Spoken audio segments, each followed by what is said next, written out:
అది రివైజ్ చేసుకుంటే it will be more helpful. This is my suggestion. And coming to second point is PDF and video related.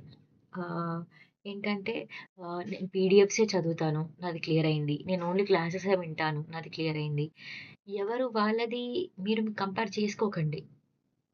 వాళ్ళకి అలా set అయింది. మీకిలా set అవ్వచ్చు. So, మీరు ఒకసారి పీడీఎఫ్ చదవండి 1 వీక్. ఒక 1 వీక్ ఓన్లీ క్లాసెస్ వినండి. మీకేది కంపాటబుల్ అనిపిస్తే you can stick to that and follow. ఒకరికిలా అయిందని మీకిలా అవ్వాలని లేదు కదా! మీ స్ట్రెంగ్త్, మీ వీక్‌నెస్ వేరు. వాళ్ళది వేరు. థర్డ్ పాయింట్ వచ్చి రీసెంట్ ట్రెండ్స్. ఇప్పుడు ఆహ్, ఏంటంటే ఈ ఇయర్ మొత్తం స్టాటిక్ జీకేది కొంచెం వెయిటేజ్ పెంచాడు.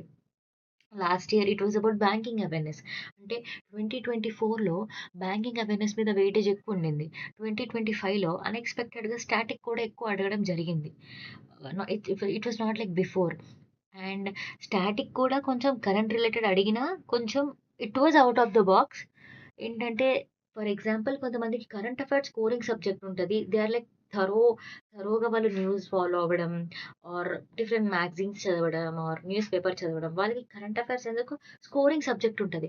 అలాంటి వాళ్ళకి static GK it is okay to deal.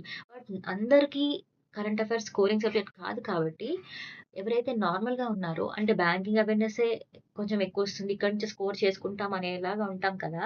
అలాంటి వాళ్ళకి కొంచెం స్టాటిక్ జీకే అంత ఈజీగా అయితే అనిపించదు. బికాజ్ మనం బ్యాంకింగ్ అవేర్‌నెస్ మీద ఎక్కువ హ్మ్. ఏమంటారు ఎక్కువ కాన్సంట్రేట్ చేసి అది మల్టిపుల్ రివిజన్ చేసాం. సో, మనకి స్టాటిక్ అన్నప్పుడు ఆప్షన్ ఇదా? ఇదా? అని కన్‌ఫ్యూజ్ అవుతాం. ఇట్స్ నాట్ లైక్ మనకు తెలీదు అని. సో, కన్‌ఫ్యూజన్ అరైజ్ అవుతుంది. సో, జీఏ ఈ కరెంట్ అఫైర్స్‌ని స్కోరింగ్ సబ్జెక్ట్‌గా అని మాత్రం ఎప్పుడు తీసుకోకూడదు. ఎందుకంటే ఎట్లా ఫ్లిప్ చేస్తాడో మనకు తెలీదు. మనం 6 మంత్స్ కాదు 8 మంత్స్ కరెంట్ అఫైర్స్ చదువుకొని పోయినా కూడా స్టాటిక్ జీకేకి వెయిటేజ్ ఎక్కువిస్తే ఒక నార్మల్ యాస్పిరెంట్ అది స్కోర్ చేయలేడు. So, current affairs scoring subject అని అనుకోవడం పక్కన పెట్టేసి, క్వాంట్ రీజనింగ్ ఇంగ్లీష్ నుంచి ఎట్లా స్కోర్ పుల్ చేయాలి అనేది యూ హావ్ టు ఫోకస్ అన్నమాట. మీ స్ట్రెంగ్త్ ఏంటి? మీ కంటెంట్ నచ్చితే సబ్స్క్రైబ్ చేసుకోమా.